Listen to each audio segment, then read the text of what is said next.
Hello, this is Mario Farina, also known as Grandpa Mario. Today I'm going to read a story called I Can't Face This Wedding. I have it written here for convenience, but it's in this book, What Do We Do Now? A woman named Molly Allison can't face her wedding. This is Molly Allison.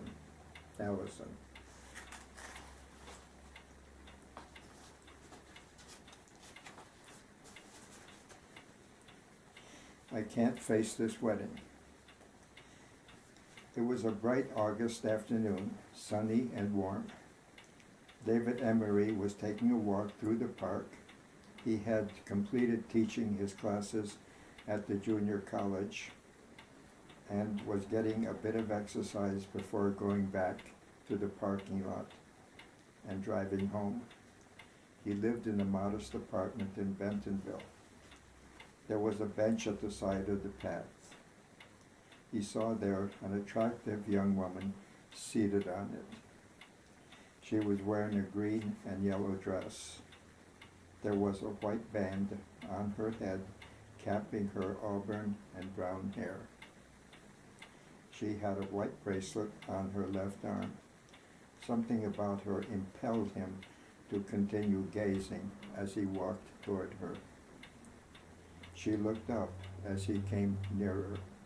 He noticed that her blue eyes were filled with tears.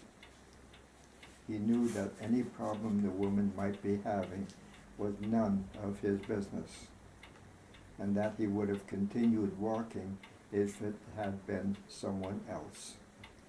But there was something about this person that reached out to him and compelled him to stop for the purpose of speaking to her. "Pardon me, miss," he said. "Are you all right?" Her eyes glistened as she responded, "Yes, I'm fine. Thank you for asking, but there's nothing wrong."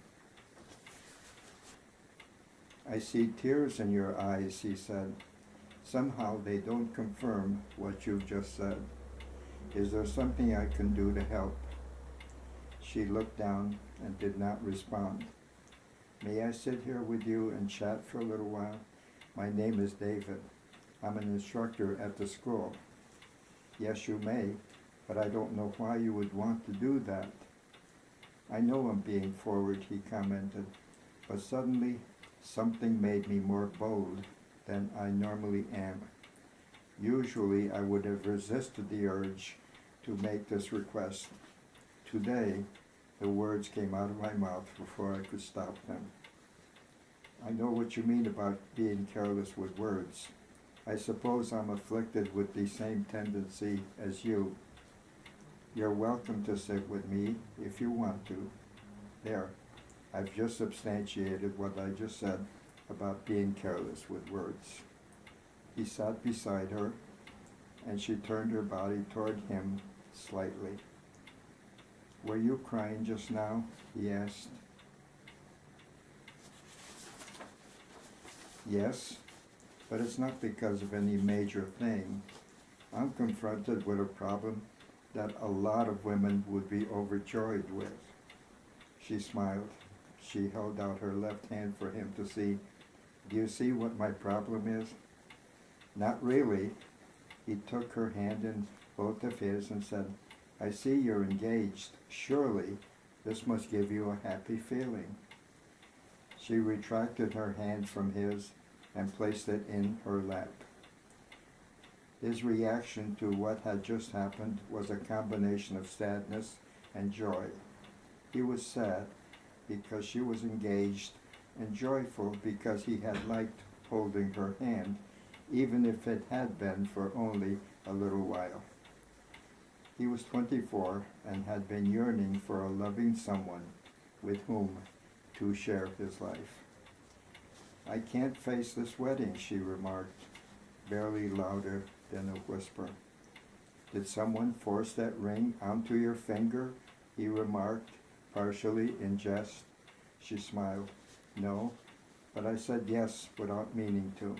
Now I don't know how to undo my mistake."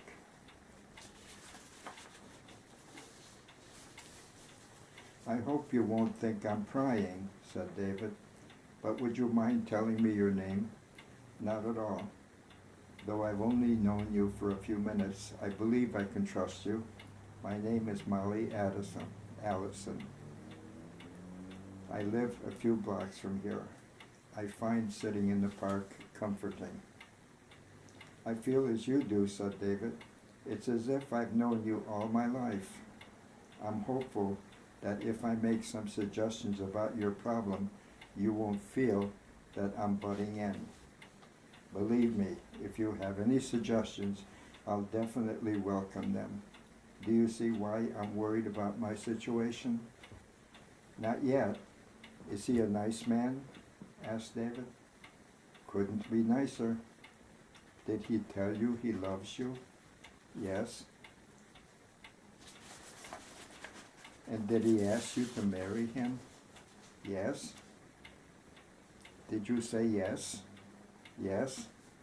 Then why, for heaven's sakes, are you saying that you can't face this marriage? Because I don't love him. Why then did you say yes? Because I felt that was the right thing to say. You see, we grew up together. I guess in the back of my mind and in Larry's, we were meant for each other from the beginning of time.